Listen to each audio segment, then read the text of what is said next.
Halo teman-teman, ya kembali lagi di channel gue di Bicara Investasi dengan gue tentunya David yang akan terus untuk membantu teman-teman, mendampingi teman-teman untuk bisa lebih belajar lagi terkait dengan bagaimana investasi, bagaimana merencanakan keuangan, terutama untuk keuangan pribadinya teman-teman. Sedikit melanjutkan dari pembicaraan atau hasil webinar yang udah gue post di channel ini juga terkait dengan webinar hasil kolaborasi dengan teman-teman Growing Goals dengan Cinta Butuh Logika terkait dengan healthy relationship dan healthy financial. Di sini banyak juga teman-teman dari anggota webinar atau bahkan yang japri langsung ke gue itu untuk mencoba menanyakan terkait dengan dana darurat atau bahkan masih ada sedikit mispersepsi terkait dengan pentingnya dana darurat, penggunaan dana darurat, atau bagaimana cara untuk mengumpulkan dana darurat. Nah, sebenarnya memiliki dana darurat itu adalah cara yang bagus untuk memastikan keamanan finansial jika terjadi pengeluaran tak terduga atau bahkan kehilangan pendapatan.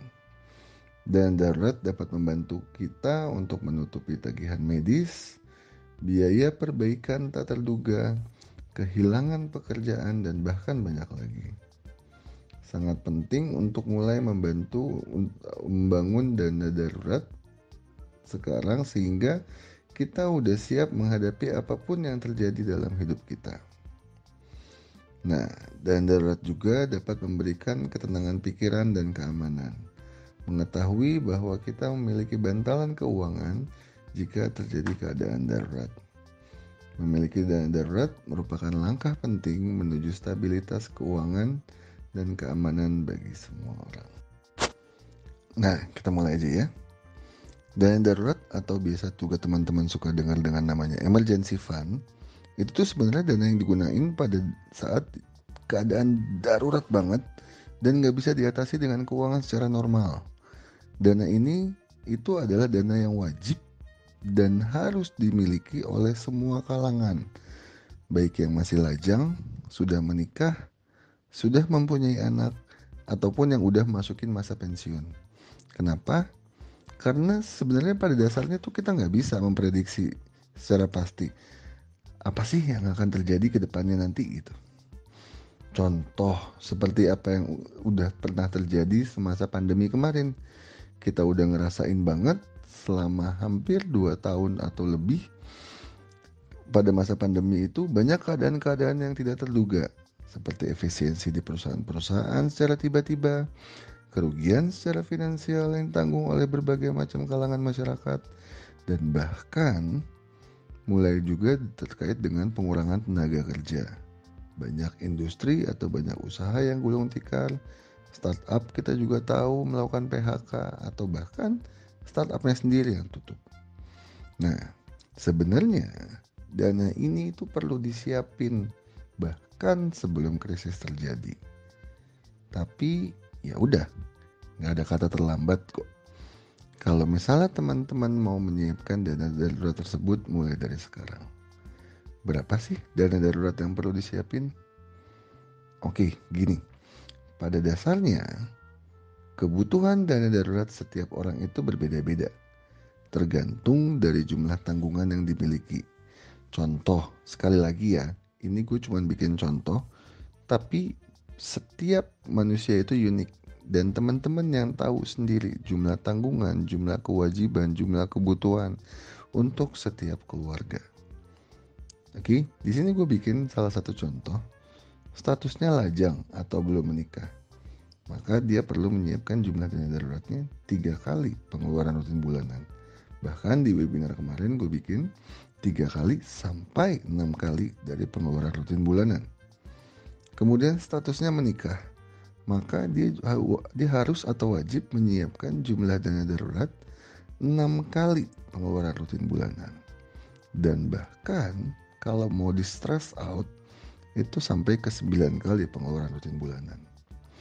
Seandainya dia menikah dan memiliki anak, ini akan lebih banyak lagi. Dan daruratnya yang harus disiapkan itu adalah 9 kali dari pengeluaran rutin bulanan, atau bahkan kalau mau amannya sampai 12 kali pengeluaran rutin bulanan. Oke, mungkin banyak teman-teman bilang atau mikir, bentuknya kayak gimana? Atau porsinya kayak gimana? Atau kenapa harus 3 kali? Kita masuk aja, gue udah bikinin contohnya nih. Contoh, misalnya kita lajang, kita single, kita belum menikah, memiliki pengeluaran rutin bulanan 5 juta.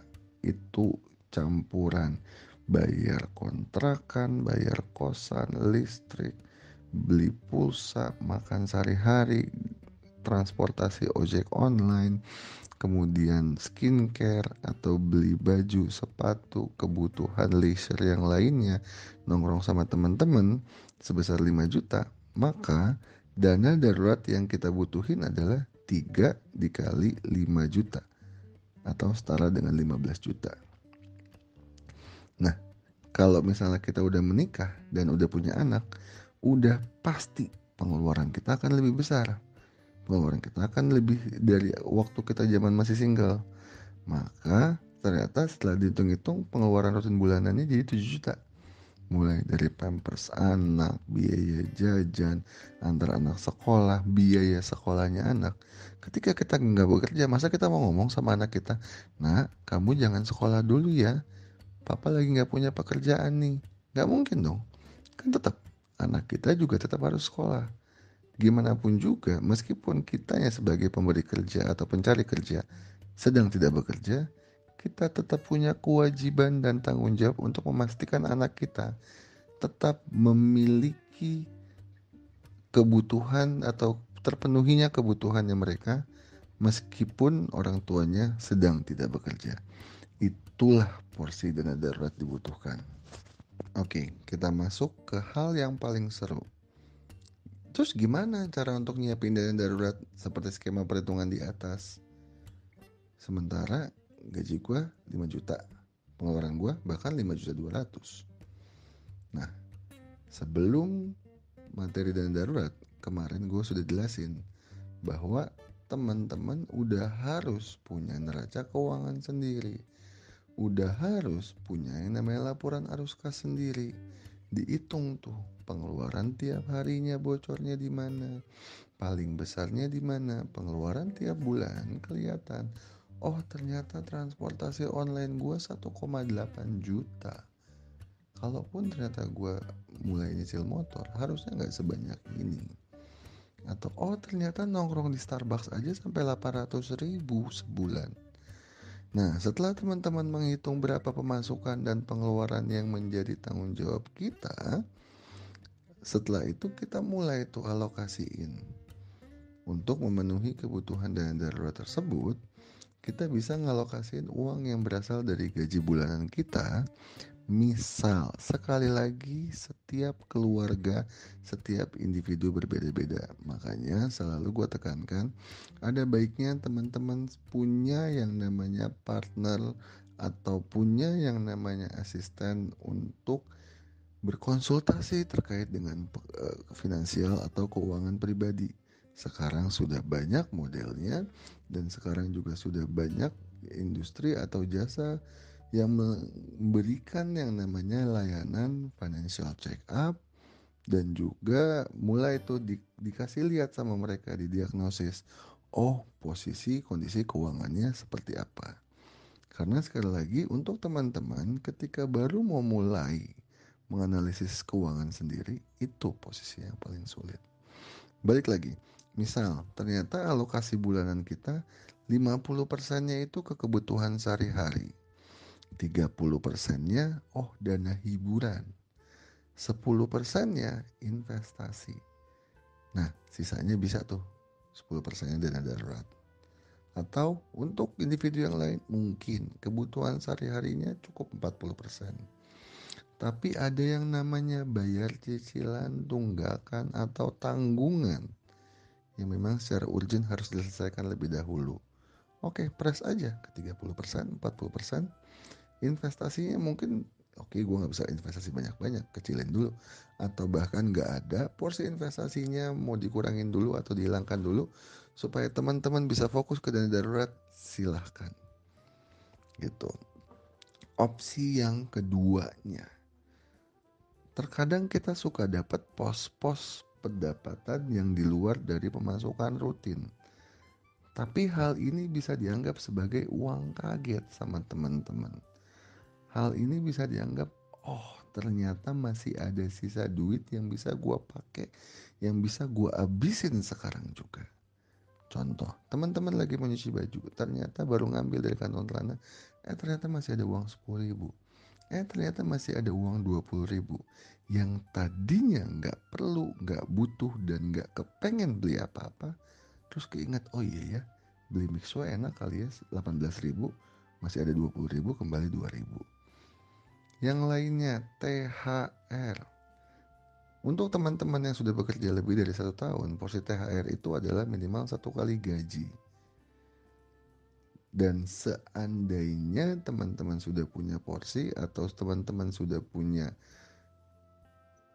pencadangannya, oh THR akan saya pakai untuk A, B, C, ongkos, transportasi, beli hadiah, angpau, amplop, dan segala macam. Oke, tapi apakah semuanya harus habis saat itu juga? Mungkin dari porsi THR bisa 10%, 20% dialokasikan untuk menambah dana darurat. Bonus, komisi, tip, kalau misalnya teman-teman yang ada di dalam industri jasa. Nah, hal-hal itu yang sebenarnya banyak yang masih bisa kita ulik. Secepat-cepatnya dimasukin ke dalam pos dana darurat sebelum terpakai ke kebutuhan yang lain. Nah, setelah memiliki dana darurat, terus selanjutnya gimana cara untuk menempatkan dana darurat yang kita punya? Jawaban gue cuman simpel. Pastiin dana darurat yang teman-teman punya disimpan pada produk keuangan dalam bentuk liquid dan mudah dicairkan. Kenapa? Karena dana darurat itu adalah satu-satunya yang harus diharapkan terlebih dahulu ketika kondisi genting, ketika teman-teman dihadapkan pada kondisi yang memang harus secepat-cepatnya mencari uang tunai untuk pembayaran. Oke, di sini gue tampilkan sedikit skema bagan piramida, yang ini adalah salah satu skema yang bisa gue tawarkan, tapi mungkin teman-teman juga punya opsi yang lain. Itu silahkan. Tapi di konten ini gue cukup menawarkan, yang pertama teman-teman bisa taruh di lapisan pertama itu di investasi emas.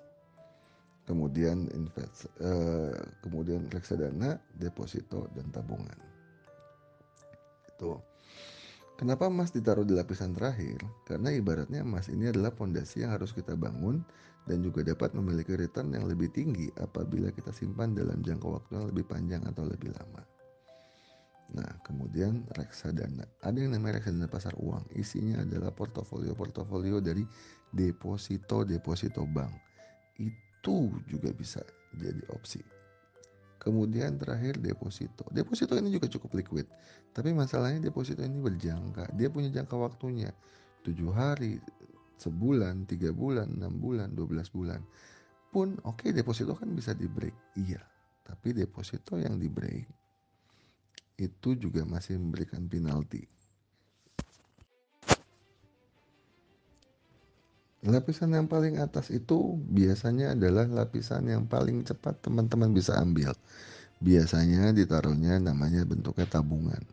Baik itu simpanan di giro atau simpanan di tabungan. Sekarang produk tabungan pun udah banyak. Sebisa mungkin cari produk-produk tabungan yang paling minim biayanya. Teman-teman bisa pakai tabunganku, teman-teman bisa pakai tabungan Tabanas, atau teman-teman bisa pakai tabungan-tabungan yang lain yang memang masih lebih rendah biaya-biayanya. Oke, langkah yang ketiga, untuk targetnya udah, bersiapin dananya udah. Terus harus ngapain lagi? Nah, ini yang gak kalah pentingnya. Monitor jumlah dananya.